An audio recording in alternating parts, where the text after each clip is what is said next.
According to a new study from Wells Fargo, California took a hard economic hit earlier this year, leading the nation in job losses. But check this out. Amid the statewide slowdown, one city stood out for its resilience. Yep, Fresno. Despite a cooling labor market, Fresno added an average of 567 jobs per month, which ranked #1 in the state.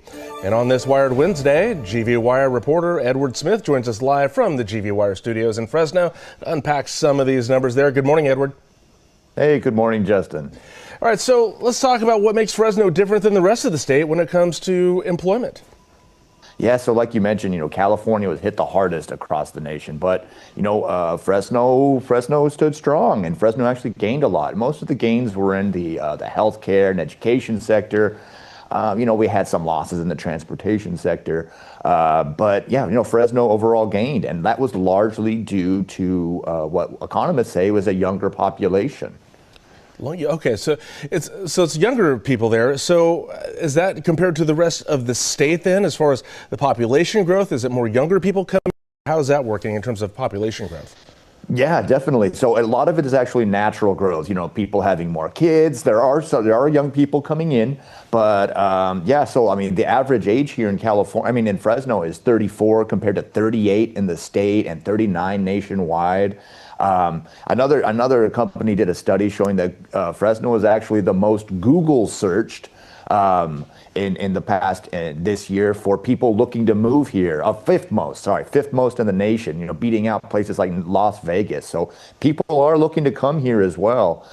So that's, that young population has really helped grow the employment here.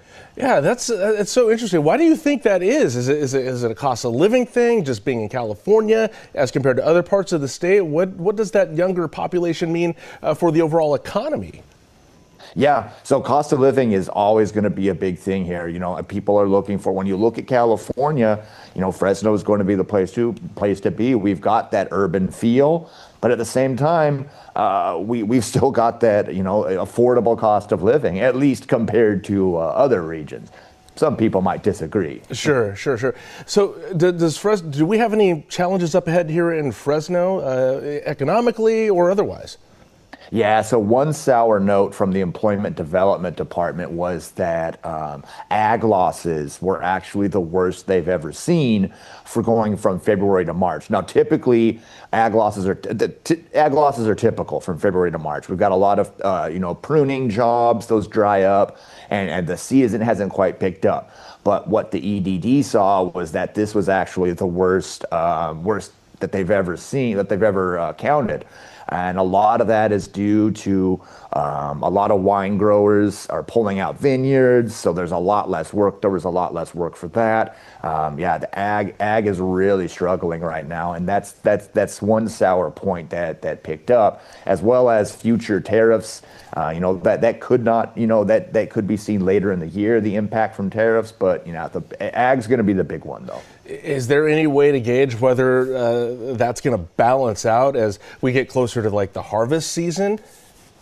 Yeah, so ag hiring is going to pick up. There's no way around that. It will pick up later in the year.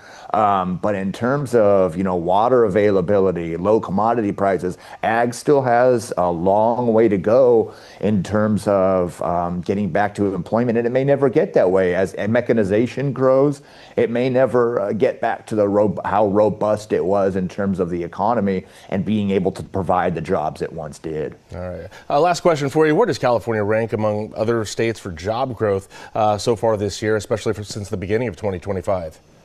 Yeah, so as mentioned, it actually lost the most jobs of all states nationwide.